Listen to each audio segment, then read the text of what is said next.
OTA Chennai technical और non technical दोनों ही courses की ट्रेनिंग प्रोवाइड करता है। ओटीए लेडी कैडेट्स को भी ट्रेन करता है। ये लेडी कैडेट्स अलग अलग बैकग्राउंड से आती हैं। किसी भी लेडी कैडेट को स्पेशल ट्रीटमेंट नहीं दिया जाता है। ओटीए में एक लेडी कैडेट का दिन सुबह 5:30 बजे शुरू हो जाता है, जब सुबह उठ के उन्हें मॉर्निंग मास्टर परेड अटेंड करनी होती है, जो कि आगे 40 मिनट की ड्रिल ट्रेनिंग से फॉलो होती है।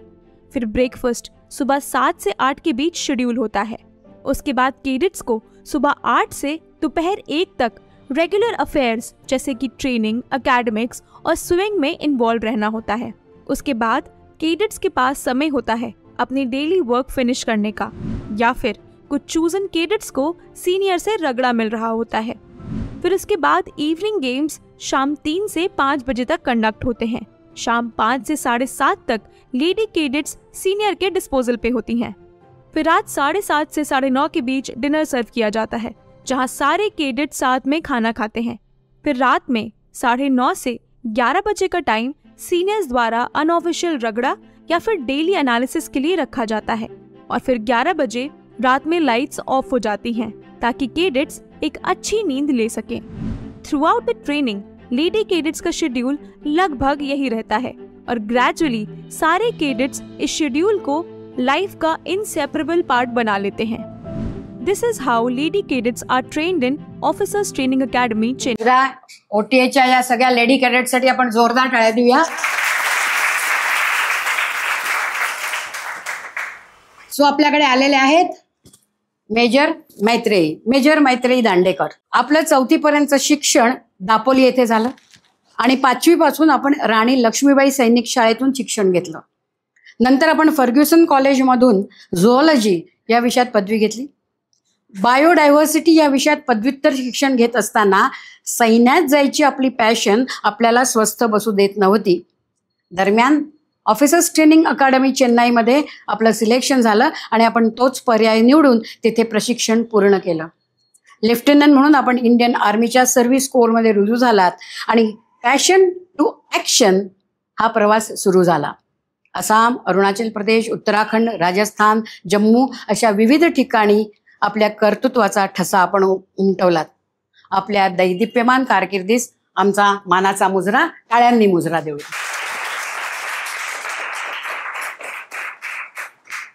आजचा विषय काय आहे? शब्बास। तर सुरुवात करूया। हे दापोली आहे आणि इथे दिसते कोणी काय? आणि इथे दिसते तुम्हाला हे काहीतरी एक स्टोरी आपण ऐकूया। बोल मैत्री, हे काय दापोलीचं? हा सांग। तर हे आमच्या घराकडून माझ्या शाळेकडे जाणारा रस्ता। तर तुम्ही सगळेजण बऱ्यापैकी रिक्षेनी किंवा व्हॅननी येत असाल, तर मी रोज शाळेत अगदी लहान UKGत असल्यापासून रोज 1.5 किलोमीटर शाळेत जायचे, 1.5 किलोमीटर परत यायचे। आणि तिथे असं पुण्यात जसे स्विमिंग पूल वगैरे असतात तसं नव्हतं। फक्त पावसाळ्यात हे तळ तुडुंब भरायचं आणि मग आम्ही त्याच्यात उड्या मारायचो। मी इथेच स्विमिंग शिकले आणि हा जो कडा आहे तर ना मला स्विमिंग यायचं, पण उडी मारायला खूप भीती वाटायची। तर एकदा माझे बाबा असे उभे होते आणि मला कळलं होतं की आता बाबा धरून आपल्याला फेकणार आहेत, म्हणून मी मागे मागे जायला लागले। आणि तिथे ह्याला म्हणतात चिरा, हा जो दगड असतो ह्याला म्हणतात चिरा। तर याचा खड्डा होता, मी मागे मागे जाता जाता एकदम पाय त्या चांगला खड्ड्यात गेला आणि चांगला चिरा घास पडला पायाला। पूर्ण पायाची सालं निघाली, आतलं सगळं भळाभळा रक्त। तर मला असं सांगायचंय की माईट ॲज वेल जर मी तेव्हा उडी मारली असती तर हे झालं नसतं। तर बरेचदा आपलं असं होतं ना की हे करू का नको, मग शाळेच्या अॅन्युअल डे फंक्शन मध्ये भाग घेऊ का नको, तर उडी मारून टाकायची। नंतर काय होईल ते बघता येईल आपल्याला, ठीक आहे? तर उडी मारून टाकायची सगळ्यांनी। बरेचदा आपण मागे आल्यामुळे असं लागतं आपल्याला, हा, तर त्यामुळे सगळ्यांनी उडी मारून टाकायची। म्हणजे आर्मीमध्ये आपले गौरव गोडबोले आले होते, त्यांना पण ढकललं होतं वडिलांनी, बोलले होते ना, मी ढकललं ना मुलांना की ते आर्मीमध्ये जातात। हे एक नवीन सूत्र आपल्याला मिळालेलं आहे। Okay, right. तू तिकडनं डायरेक्ट जी आलीस ती तू सैनिक स्कूल म्हणजे दापोली सारखं एक छान गावातलं वातावरण सोडून तिची जी उर्मी होती त्याच्यासाठी ती सैनिक स्कूल सातारात आली। तर ते सॉरी राणी लक्ष्मीबाई स्कूल पिरंगुट ना पुणे, तिकडे आलीस। ते कसं तुझं झालं तिथे येणं? येस.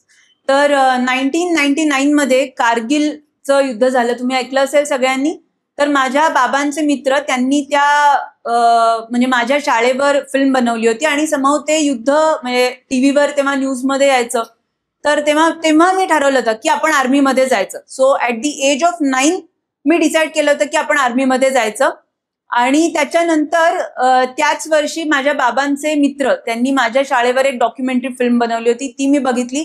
आणि मग तर माझं कन्फर्मच झालं की आता आपण फक्त आणि फक्त आर्मीत जायचं. त्यामुळे मी पुढे कधी एअरफोर्सची पण एक्झाम दिली नाही, ना मी नेव्हीची एक्झाम दिली. मी फक्त आर्मीतच जायचं असं ठरवलं होतं. आणि मग तू इथे 5वी पासून एकटी आलेली म्हणजे 10व्या वर्षी? येस, 10व्या म्हणजे अगदी 11 जून 2000 माझा बर्थडे म्हणजे होता. तर मला 10 वर्ष पूर्ण झाली आणि 12 जूनला जॉईनिंग होतं. सो एक्झॅक्ट 10 वर्ष पूर्ण होऊन 11व्या वर्षातलं माझं पदार्पण म्हणजे 11वं वर्ष माझं हॉस्टेलमध्ये सुरू झालं. इथली गंमत सांग, ते शिस्त काय होतं? आमच्या शाळेत दर सोमवारी सकाळी पोहे, मंगळवारी उपमा हे एक रुटीन ठरलेलं होतं आणि तेच अन्न आम्ही रिपीट मोडवर खायचो. किंवा एक टाइम मॅनेजमेंट आपण म्हणतो. बरेचदा आपण बाथरूम मध्ये अभ्यंग स्नान करत असतो, तर तसं आमच्या शाळेत नसायचं. आमच्या शाळेत काय होतं, बाथरूम्सना वरनं म्हणजे एवढ्याच उंचीची बाथरूमची दारं होती आणि वरनं ओपन असायचं आणि एक्झॅक्टली 5 मिनिटं लावून सगळ्यांनी आंघोळ करायची. म्हणजे बाथरूमचं दार उघडून आत जाणे, तिथे टायमिंग तुमचं स्टार्ट होतं. अगदी स्टॉपवॉच घेऊन बाहेर लोक उभी असायची. म्हणजे तुमच्या नंतर ज्यांचा आंघोळीचा नंबर आहे ते उभे असणार, लगेच टाइम स्टार्ट करणार. तर आंघोळ करून कपडे धुवून कपडे घालून बाहेर यायला 5 मिनिटं. आणि जर त्या 5व्या मिनिटाच्या पुढे वेळ गेला तर बाहेर एक पाण्याची बादली तयार असायची. ती पाण्याची बादली घेऊन परत आपली दुसरी आंघोळ तयार. आणि कसं असतं की शाळेमध्ये 2च युनिफॉर्म्स असतात. सो जर तुमचा तो युनिफॉर्म भिजला तर ते काय करायचं, ते आता ते इट इज युअर, म्हणजे जर तो तुमचा बंदोबस्त आहे. बरोबर, ठीक आहे.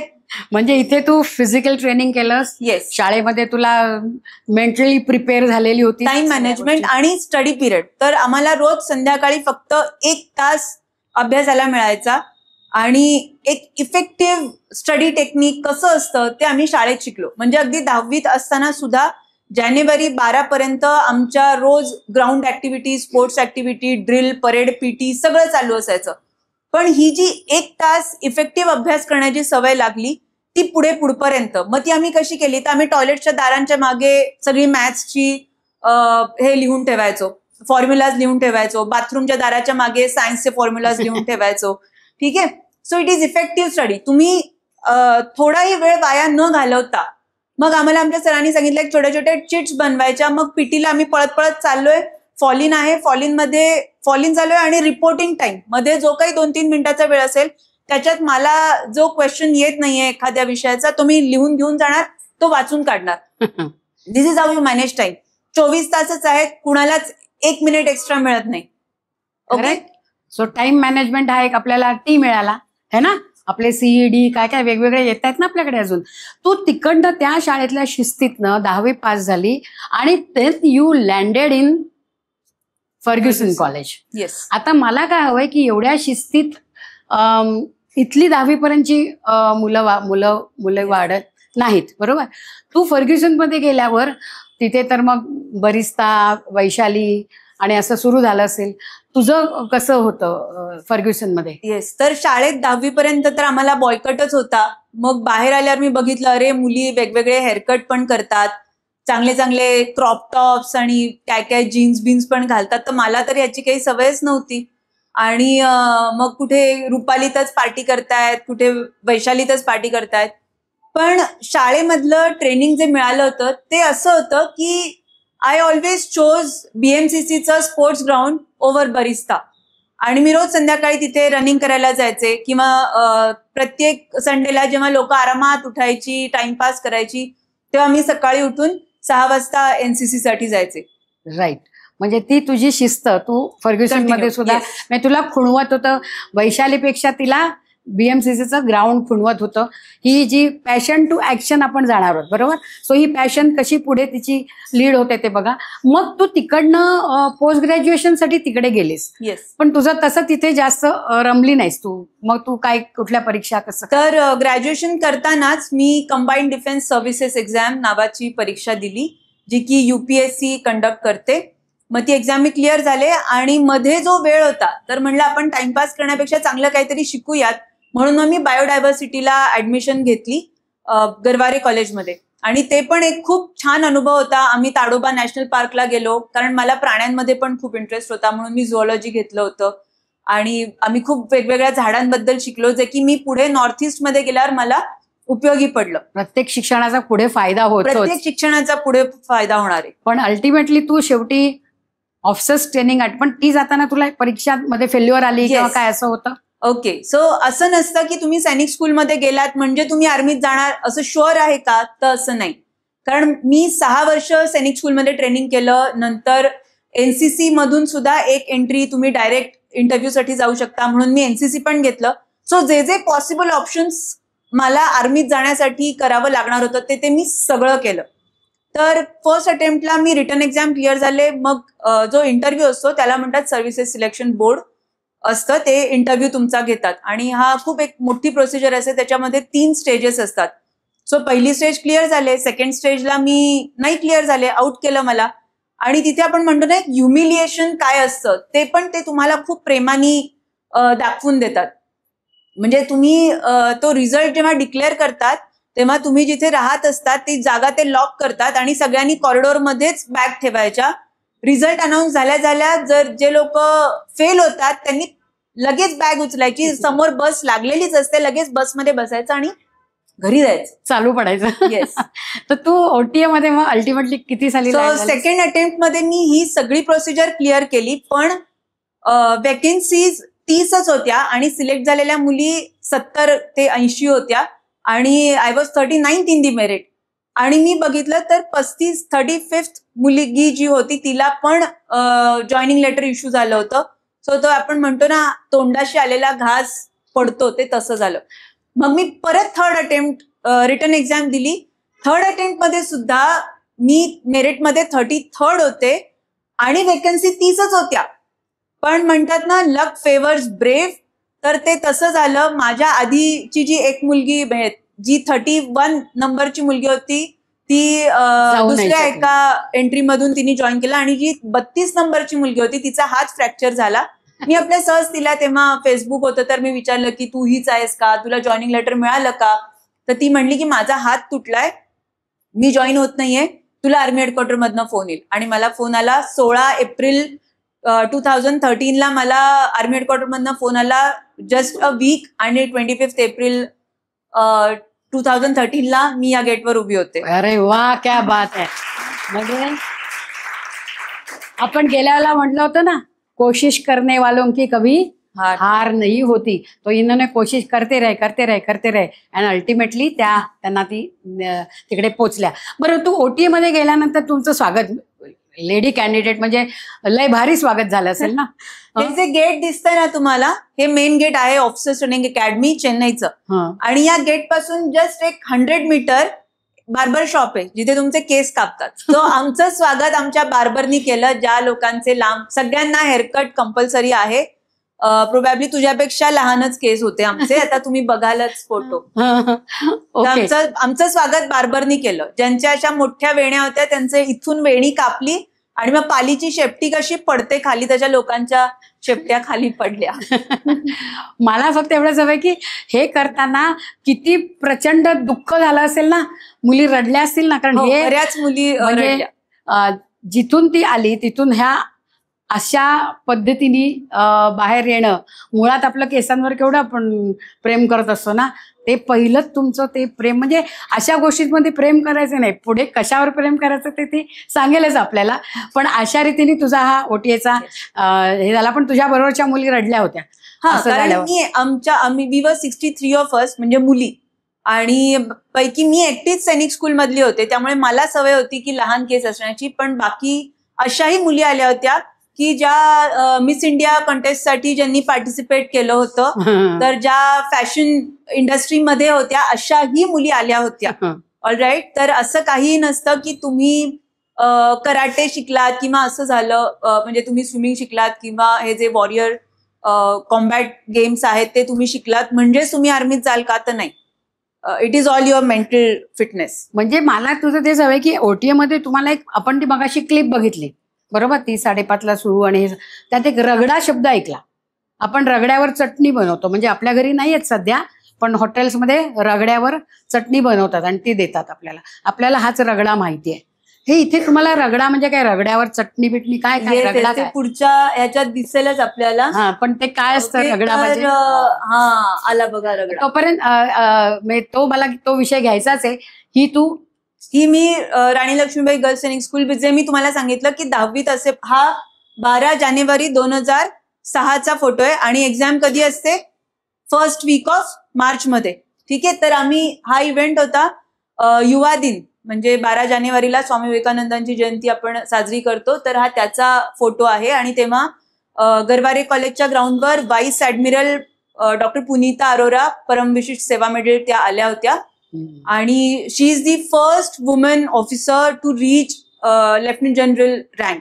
तर त्यांना गार्ड ऑफ ऑनर ची परेड असते, ती मी कमांड केली होती. तो हा फोटो आहे सैनिक स्कूल मधला. तिथून म्हणजे हे अकॅडमी, हे तिथून, म्हणजे हे तिथून अकॅडमीतून हे जे तू लीड केलं अकॅडमीमध्ये पासिंग आउट परेड सुद्धा आम्ही त्याला कंपनी म्हणतो. म्हणजे जसं तुमचं 8वी ABC असे 3 वर्ग मिळून 8वी ही 8th class is a company. तर त्या पूर्ण कंपनी आय लेट दॅट कंटिंजंट. बरोबर. आता हा तुमचा सगळा काय, हे काय, याला काय म्हणतात? येस, याला आम्ही म्हणतो महाराजा. ठीक आहे. तर डोक्यावर असं थांबायचं आणि हात मागे घ्यायचे, याला आम्ही म्हणतो चला गेट इन टू महाराजा. याला आम्ही म्हणतो कॅमल कॅरी. हे आमचे पेरेंट्स आले होते पासिंग आउटला, सो हे अनऑफिशियल गोष्टींचे ऑफिशियल फोटोग्राफ्स आहेत. ठीक आहे. आणि it is just a trailer, म्हणजे बाकी पिक्चर खूप मोठा असतो तिथे. म्हणजे ते तुम्ही ऐकलत ना मूवीमध्ये की एका लेडी कॅडेटचा दिवस सकाळी 5:30ला सुरू होतो, पण तिथे दिवस रात्र अशी काही कॉन्सेप्ट नसते. म्हणजे दिवसाची, रात्रीचा दिवस असतोच तिथे, आम्ही रात्रभर जागेच असतो आणि दिवसा आम्ही झोपू शकतो. आणि म्हणजे त्यात आम्ही एक्सेल करतो. म्हणजे असं उभं राहून असं होतं ना, तर आमचं तसं होत नाही. आम्ही मान सरळ ठेवून पण झोपू शकतो, आम्ही खुर्ची डोक्यावर घेऊन पण झोपू शकतो, आम्ही या पोझिशन मध्ये पण झोपू शकतो. ठीक आहे. सो म्हणजे झोप कशी काढायची, म्हणजे हे घोडे आहेत सगळे. घोडा कधी बसून झोपत नाही. घोडा असा उभ्या जागी एका पायावर रेस्ट करतो. तसं ते यांना ट्रेनिंग आहे. आपण किती झोपायची नाटकं करतो की नाही, बघा कशी गंमत आहे. त्यांना दिवस रात्र नाही, ते उगाच म्हटलंय 5:30 ते 11. वो कभी भी 11 बजे सोए नहीं ना, की उनको रात और दिन में फरक था. काम करायचं, शिकायचं, पुढे जायचं, बस. That is the only aim. करता करता लोक सावधानमध्ये उभे असतात, अशी धाड अशी खाली पडतात. मग लोकांचं नाक फुटतं, दातातनं रक्त येतं वगैरे. पण प्लस पेनल्टी मिळत असेल पडले. Yes yes, absolutely. हे काय बाई, हे रिव्हर्स क्रंचेस, पाय डोकं ठेवून आता डोकं वर लावणार आम्ही. हे साधे. अच्छा, म्हणजे इथून हे डोकं असं तुझं वर जावायचं पायाच्या आधाराने. Okay okay. हे साधे इन्क्लाइन क्रंचेस, हे ट्रायसेप साठी, आणि हे सगळं मी आत्ताही करू शकते. ठीक आहे. येस. आणि हे दिस इज दी फौजी वे ऑफ सेलिब्रेशन. म्हणजे तुम्ही एक्झाम मध्ये चांगले मार्क मिळवा, तुम्ही एक्झाम मध्ये फेल व्हा, तुम्ही जिंका, तुम्ही हारा, काही झालं तरी this is the way of celebration. This is how we celebrate. म्हणजे कुणाचा बर्थडे असेल तर सगळे त्या मुलीचं नाव, म्हणजे माझा बर्थडे असेल तर सगळे आम्ही पुशअप मारणार, हॅपी बर्थडे मैत्री असं म्हणून सगळे पुशअप मारणार, हॅपी बर्थडे मैत्री सगळे पुशअप मारणार. पीओपी नंतर पण तुम्ही हा ओटीए ते मगाशी बघितलं ना, त्याच्यात नाही, ते मी पुढे दाखवते. ते मगाच्या याच्यात नसेल. पासिंग आउट परेडला ते काय करतात ते पण आपल्याला बघायचं आहे. आपण आता सध्या पुढे जाऊया. ओके. अच्छा, याच्यात मुलं मुली सगळे आहेत, but you cannot really distinguish.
आनंद दुःख सगळं आपण सेपरेट होणार.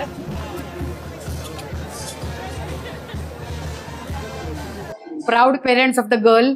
सो एकदा ह्या OTA केलेल्या मुलींसाठी पण आपण जोरदार टाळ्या देऊया. आता हे जे तुम्ही पुशअप्स बघितले राईट, हा त्यांचा वे ऑफ सेलिब्रेशन राईट, हे नितीने सांगितलं. नंतर आपल्याला आत्ता सुद्धा ती ते पुशअप्स करून दाखवणार आहे हां, आणि ते सगळे तुम्ही मुलं बघणार आहात. सो आणि मग नंतर तुम्ही तुमच्या पद्धतीने ते पुशअप्स तुमच्या शाळेत SPM करत नंतर करणार आहात. सगळे रेडी? आपण सगळ्यांनी सेलिब्रेट करायचं. काय म्हणायचं? SPM. काय म्हणायचं? आणि ते एक कंपनीतली मुलं काय म्हणत होती? मॅक्टिला. तिथे नाव आहे मॅक्टिला नावाची एक कंपनी आहे. तिथे म्हणजे जसं तुमच्या वर्गाचं नाव होमी बाबा आहे तसं तिथे वेगवेगळ्या जागा भारतातल्या जिथे युद्ध झाली तिथल्या जागांची नावं दिलेत. जसं मी फिलोरा कंपनीत होते. फिलोरामध्ये एक मोठं टँक वॉर, रणगाड्यांचं युद्ध झालं होतं म्हणून माझ्या कंपनीचं नाव होतं फिलोरा. ठीक आहे, जसं तुमचं होमी बाबा आहे तर तुम्ही असंही म्हणू शकता होमी बाबा. सगळ्यांनी पुशअप मारायचे. रेडी?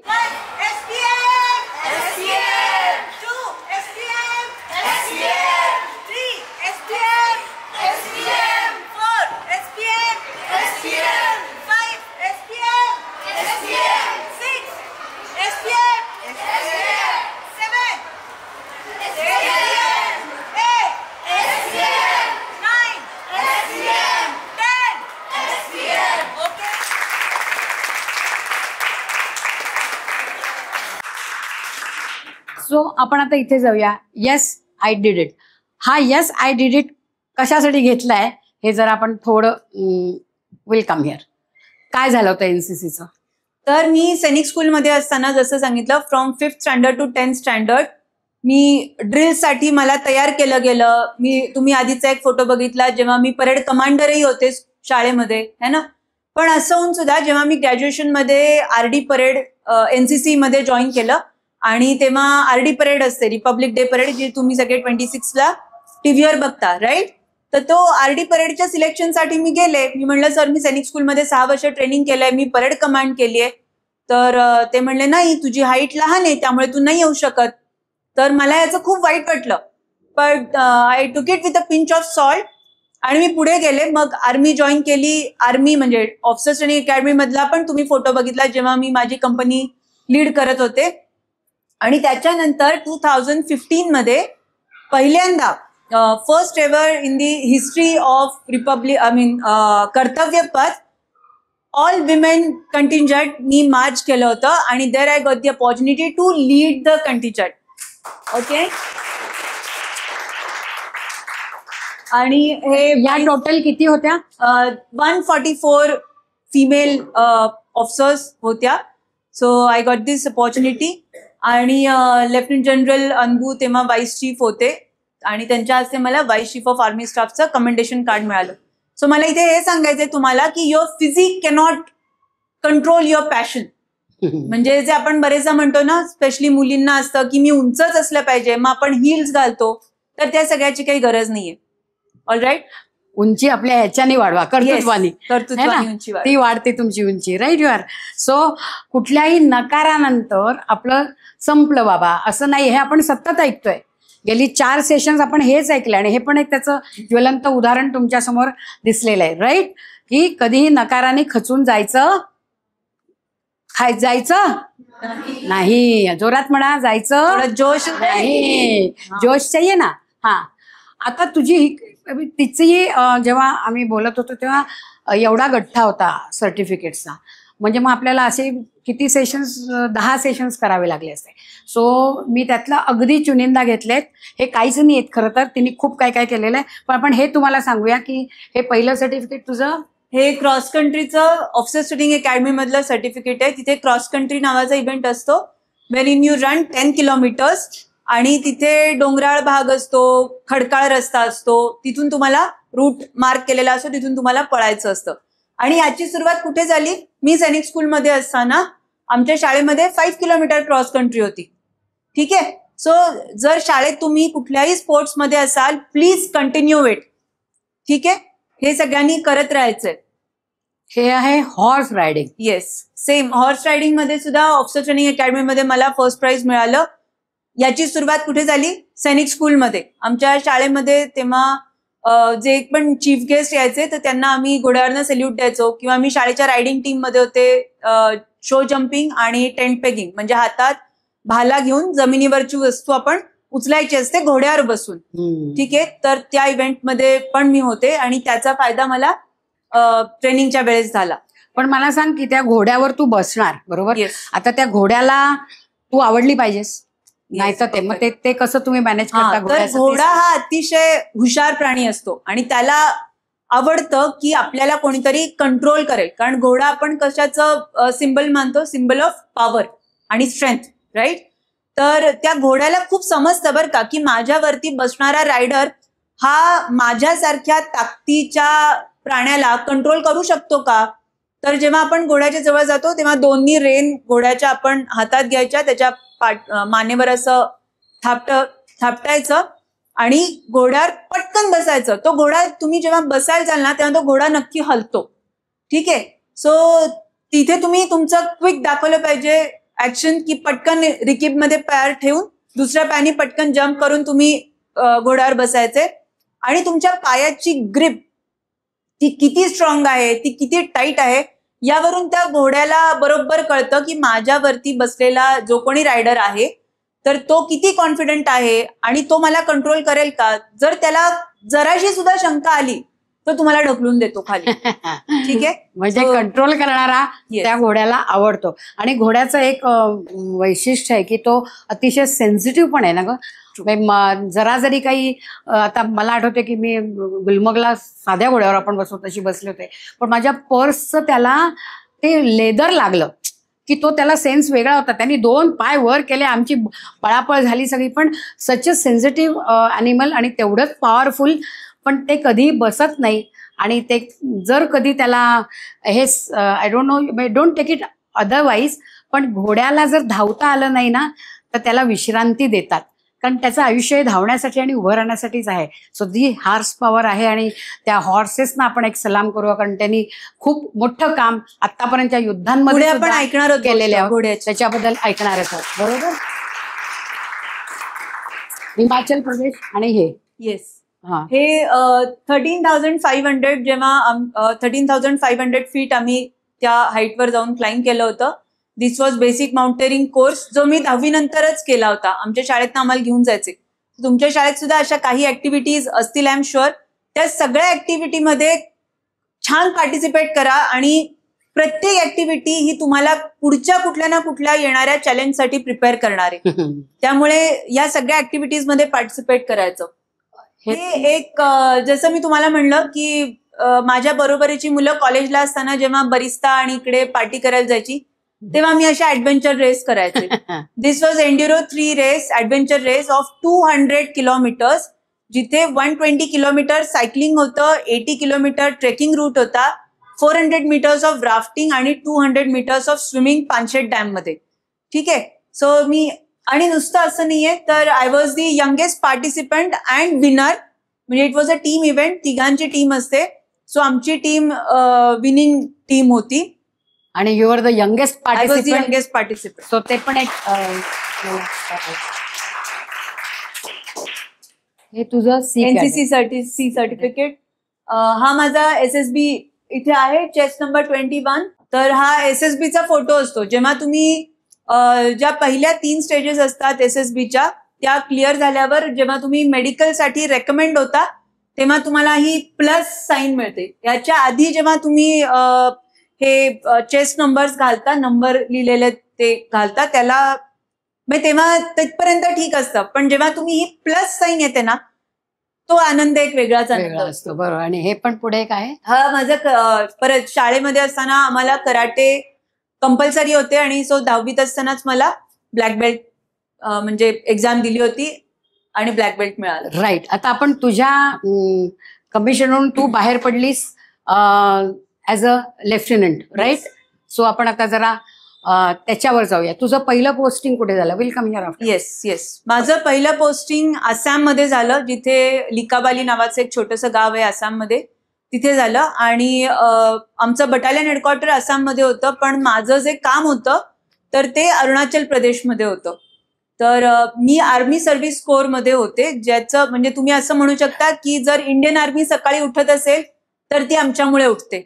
कारण की सगळं राशन, गॅस, फ्युएल, हेलिकॉप्टर सुद्धा येतं. तुम्ही बघत असाल हेलिकॉप्टरच्या ज्या सॉर्टीज होतात, तर हेलिकॉप्टरमध्ये जे फ्युएल देतात ते पण आम्हीच देतो. त्याचा क्वालिटी अश्युरन्स, कारण हेलिकॉप्टरमध्ये जाणारं जे फ्युएल आहे त्यात एवढा एक थेंब सुद्धा पाण्याचा असून चालत नाही.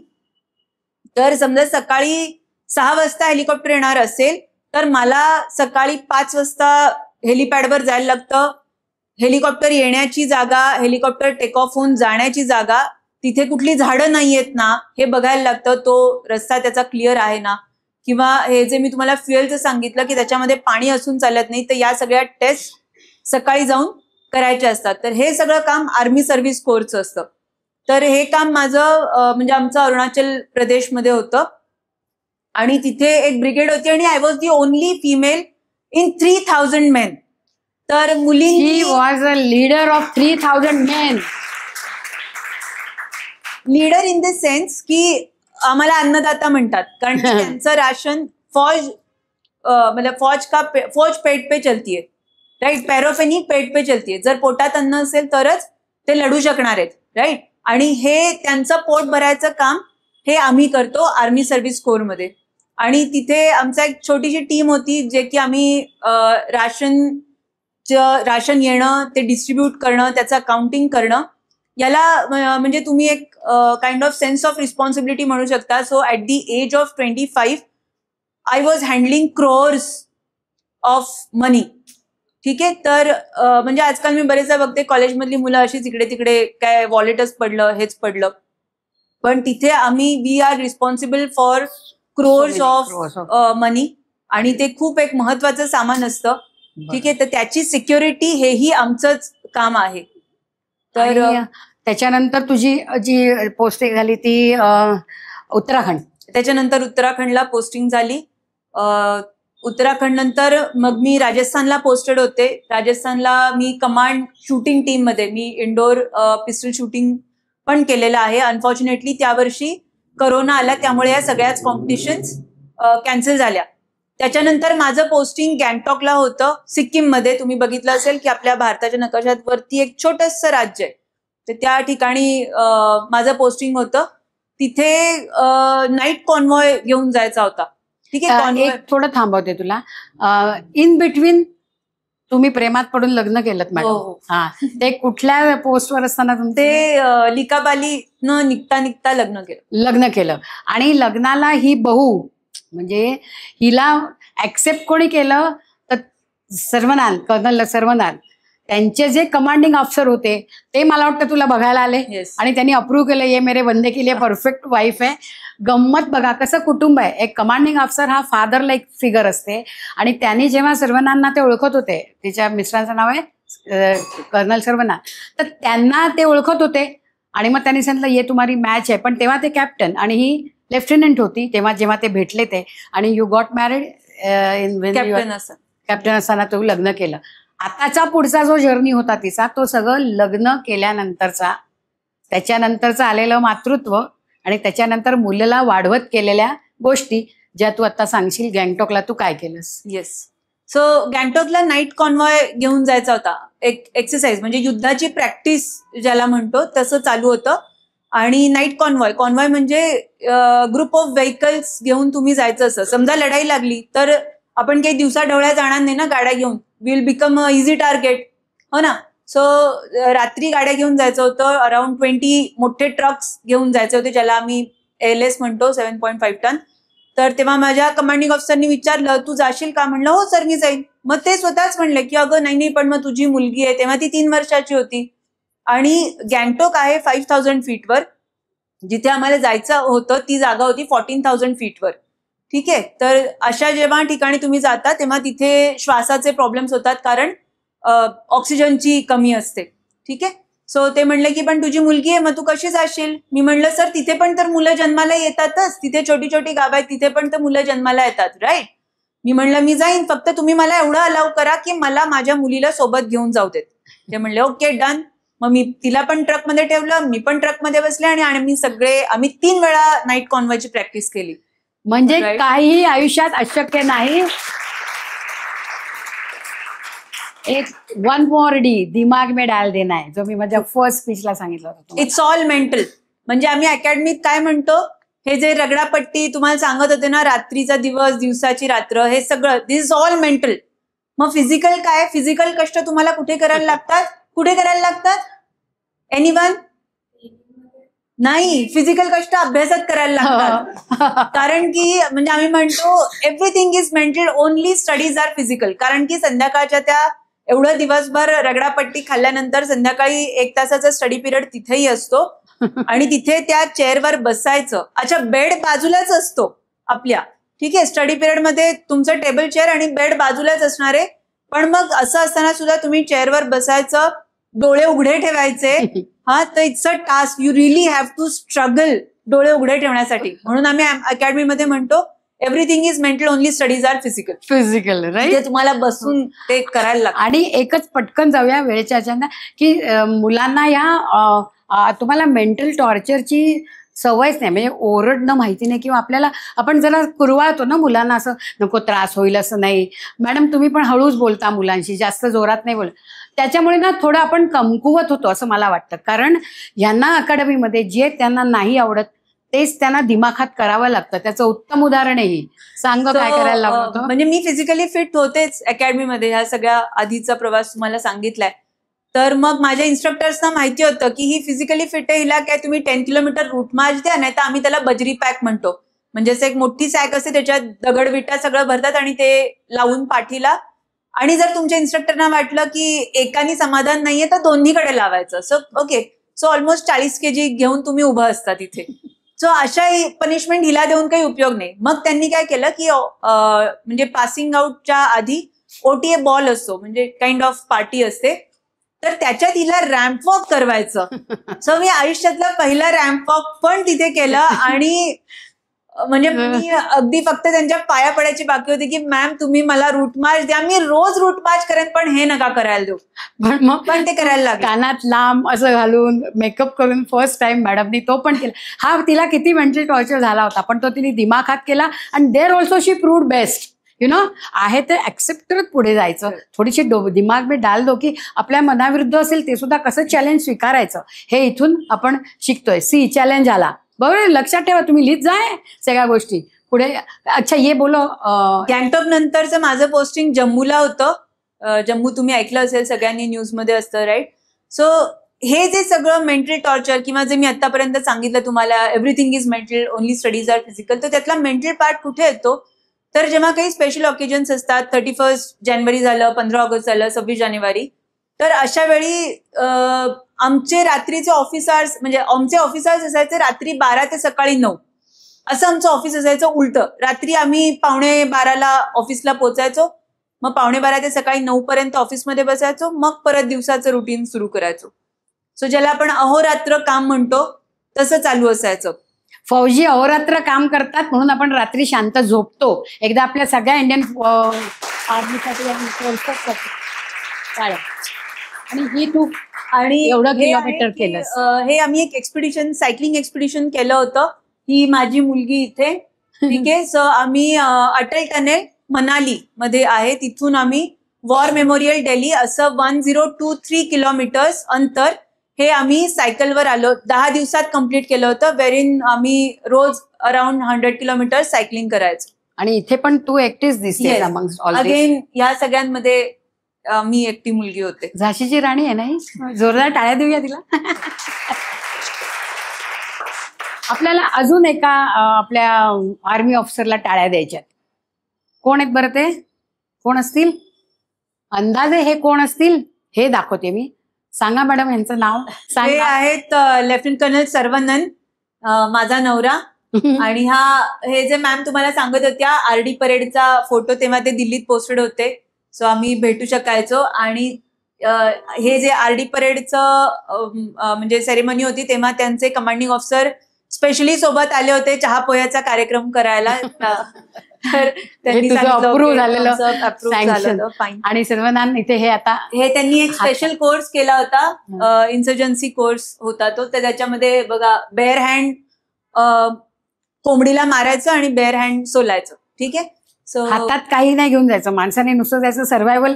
आपण त्या दिवशी त्यांनी स्नेक संपले सांगितलं होतं की नाही गौरवनी, सर्व्हायव्हलसाठी काय करायला लागतं. तर तुमच्याजवळ काहीच नाही, वेपन नसेल तर तुम्ही बोटांचं वेपन करून कसं करू शकता. बरोबर, तिकडे हे करत होते.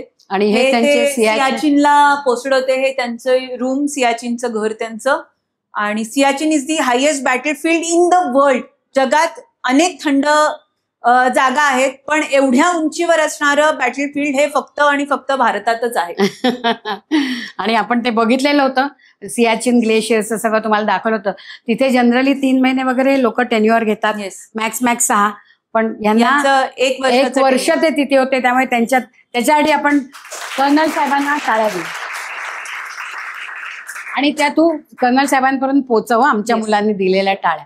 हे जरा मी एक गंमत का घेतलेली आहे लक्षात ठेवा, की आर्मीमध्ये मी जसं की कारगिलमध्ये बटालिक सेक्टरमध्ये वगैरे ना म्यूलनी खूप काम केलंय. सामान्य हे जे यांचं जे सामान असतं ते यांच्या पाठीवर नेऊन बटालिकमध्ये अक्षरशः वरपर्यंत 17,000 फुटावरती हे म्यूल्स म्हणतात यांना तू खायला घालायचीस. म्हणजे त्यांचं आम्ही बघितलं नुब्रा व्हॅलीमध्ये AT-MT होतं. तर त्या एका घोड्याला उपाशी ठेवलेलं, तो काहीतरी जास्त खात होता. म्हणजे गंमत आली की त्या म्यूलला उपाशी का ठेवलं, तर यांनी सांगितलं होतं त्याला सप्लाय करायला आज फक्त काय मला वाटतं पाणी द्या, मिठाचं पाणी द्या, काय मिठाचं गुळ घालून पाणी द्या. आणि मग नंतर म्हणजे हे जेवण पण ते लोक सर्व्हिस कोरवाले त्यांचं ऍडजस्ट करतात.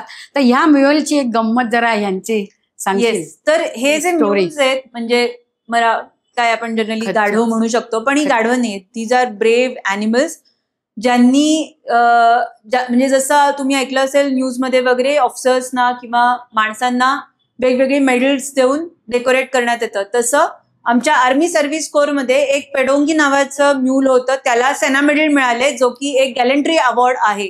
तर असं त्या पेडोंगीला का मिळालं, तर बाय द वे ही सगळी म्यूल्स पण दे आर बॅटल इनॉक्युलेटेड. म्हणजे यांचं सुद्धा आमच्यासारखंच बेसिक ट्रेनिंग होतं. त्यांच्या एंड ऑफ ट्रेनिंगमध्ये एक युद्धासारखी परिस्थिती तयार केली जाते, जिथे फायरिंगचा आवाज येत असतो, धूर असतो, मोठा म्हणजे बॉम्बस्फोट सारखा आवाज येत असतो, आणि त्याच्यामधून या म्यूल्सना चालायचं असतं. So they are trained animals, आणि त्यांना सांभाळायचं कामही आर्मी सर्व्हिस कोरकडे आहे.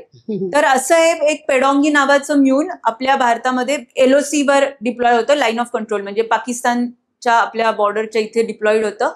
फायरिंग झालं, काही कारणांनी ते म्यूल पलीकडे गेलं, पाकिस्तानच्या पोस्टमध्ये त्याला घेऊन गेले पाकिस्तानी लोक.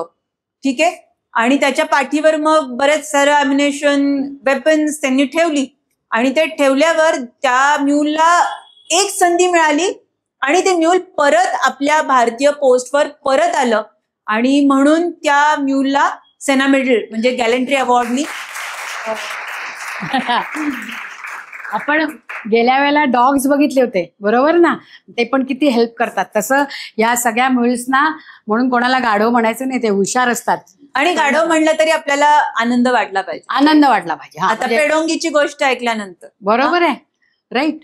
Passion is gender neutral. तुमच्यामध्ये जर पॅशन असेल तर तिथे मुलगा मुलगी याचा काहीच संबंध नसतो. सो इथे जसं मी तुम्हाला सांगितलं की आर्मी सर्व्हिस कोरचं एक काम आहे फ्युएल सप्लाय करणं. तर हे एक ऑइल टँकर आहे, तर आणि हे एक मशीन आहे, तर त्याला ऑक्टोपस म्हणतो आम्ही. ते मशीन असं आहे की एका वेळी 4 गाड्यांमध्ये फ्युएलिंग करता येईल. तर त्याचं ब्रीफिंग हे आमचे डिव्हिजनचे मेजर जनरल होते, त्यांना मी ब्रीफिंग देत होते. हा परत तोच एक फोटो आहे. अप्रिसिएशन केलं त्यांनी. She was appreciated by major general साहेब, म्हणजे जे अजून वरच्या आपण बघितलं ना ब्रिगेडियर वरून तिसरी मेजर जनरल. हा मी व्हाईट वॉटर राफ्टिंगचा कोर्स केला होता. परत तुम्ही जर बघितलं तर I was the only female, आणि त्या कोर्समध्ये मला बेस्ट स्टुडंटचं अवॉर्ड मिळालं. आय वॉज रेकमेंडेड फॉर म्हणजे इन्स्ट्रक्टर कोर्स. आणि हा एक प्रकारचा ब्रिज आहे. हा ब्रिज वेतानी बनवलेला असतो, म्हणजे या ब्रिजवर तुम्ही उभं राहिलात तर एकदम पाळण्यात बसल्याचा फील येतो, आणि खालून धोधो नदी वाहते. हा ब्रिज आहे. आणि ते तुला असे कित्येक क्रॉस करून तुम्हाला जायला लागायचं. तो तुम्ही जर अरुणाचल प्रदेशमध्ये किंवा नॉर्थ ईस्ट मध्ये अशा प्रकारचे खूप ब्रिज आहेत की जे हलतात, पण आपल्याला ठक ठक ठक जावं लागतं. हे घड्याळ घेण्याच्या मागे कारण असं आहे की एक आपण टाइम मॅनेजमेंट ऐकलं, मॅडमने सांगितलं, म्हणजे घड्याळ हे टाइम मॅनेजमेंटचं द्योतक आहे. अजून एका गोष्टीसाठी घड्याळ हे वापरतात की ज्याचा आपल्याला नक्की उपयोग होईल. काय ते तू जरा येस. तर आर्मीमध्ये आम्हाला कुठली डायरेक्शन सांगा. बरेचदा आपण म्हणतो अरे तिकडे वळ ना, असं आपण गाडीत जाताना सांगतो ना, तिकडे वळ, इकडे वळ. हा, म्हणजे तू तिकडून आलास ना की तू त्या बाजूला वळ. तर आर्मीमध्ये असं करून चालेल का? कारण मॅप रिडिंग एक खूप महत्वाचा भाग आहे. तुमच्या एका इकडे आणि तिकडेवर बऱ्याच लोकांचं आयुष्य अवलंबून आहे. सो इथे आम्ही क्लॉक सिस्टम वापरतो. म्हणजे फॉर एक्झाम्पल मी अशी उभी आहे, तर हे माझं समोर आहे ते 12 बजे, 3 बजे, 9 बजे आणि 6 बजे. सो जर मला सांगायचं असेल मावशी उभ्या कुठे आहेत, तर मी सांगेन मेरे 3 बजे एक लेडी खड़ी है जिनका नाम है मावशी.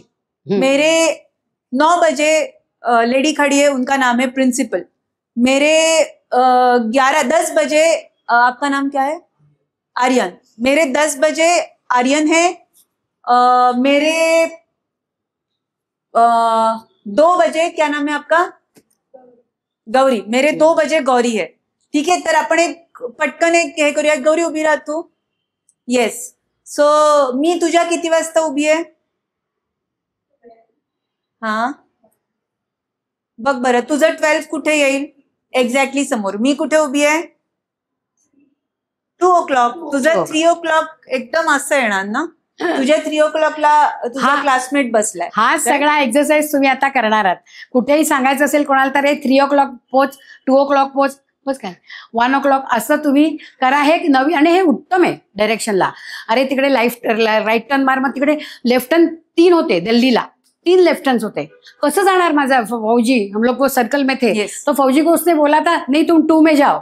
म्हणजे मग त्याला कळलं हे नाही, ह्या लेफ्टनी जायचं. ह्याचा आयुष्यात तुम्हाला उपयोग होणार. बरोबर आहे? राईट. चलो आगे जाएंगे. So madam, it is a journey of passion to action. So तुला या मुलांना काय सांगशील? एक छोटासा मेसेज किंवा या सगळ्याचं एक कन्क्लुजन म्हणून सांगते. इथे आपण लिहिलंय पॅशन टू ऍक्शन. पण पॅशन टू ऍक्शन ही एक आपण केमिस्ट्रीमध्ये शिकतो ना, एक रिव्हर्सिबल प्रोसेस असते, एक 1 वे प्रोसेस, एक 2 वे प्रोसेस. तर ही 1 वे प्रोसेस नाहीये. There are 2 arrows parallel. म्हणजे if you have passion you will take action, and if you take action you will pursue your passion. Okay. So actually इथे 2 parallel arrows आहेत. All right. आपण नेहमी काय म्हणतो?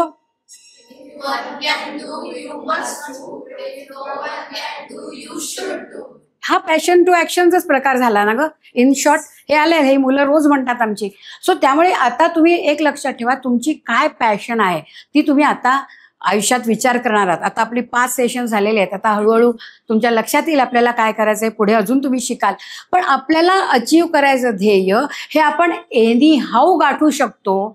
आपल्याला तिथे पावसाचा त्रास होत नाही, आपल्याला तिथे वातावरणाचा होत नाही, बाकी कशाचाही त्रास होणार नाही. पण आपल्या डोक्यात जर असेल तर आपण तिथपर्यंत पोहोचू शकतो. आणि ते कर्तृत्व करायची ज्याची उर्मी आहे तो कुठेही थांबत नाही. उर्मी पाहिजे, ठरवलं पाहिजे. मी जर ठरवलं नाही, मला जे जिंदगी आहे वैसे आळशीपणा करून पण आयुष्य निघून जातं, त्याला काही फारसा त्रास होत नाही. पण तुम्हाला जर काही करायचं असेल तर तुमच्या सगळ्या शक्ती जेव्हा तुम्ही एकटवता ना, म्हणजे जसं पेपर असेल तो जर जाळायचा असेल तर तुम्ही काय करता? बहिर्गोल भिंगातनं सूर्याचे किरण खाली घेऊन मग तो पेटतो. बरोबर आहे ना? एकत्र कॉन्सन्ट्रेट केलेलं. तशी तुमची ऊर्जा जर तुम्ही एकत्र केलीत तर आयुष्यात कशालाही तुम्ही मागे पडणार नाही. आणि SPMची मुलं ही बाहेर डंका आधी शाळेत, त्याच्यानंतर कॉलेजमध्ये आणि देशामध्ये, ॲज आय टोल्ड यू की you should be an asset to the nation. हा तुमचा अल्टिमेट ॲक्शन प्लॅन आहे. तर ह्या कार्यक्रमाचं उद्दिष्ट साध्य होईल. तुम्ही होणार ना? विचार करणार ना? सो भारत माता की जय. मेरा देश, जय हिंद.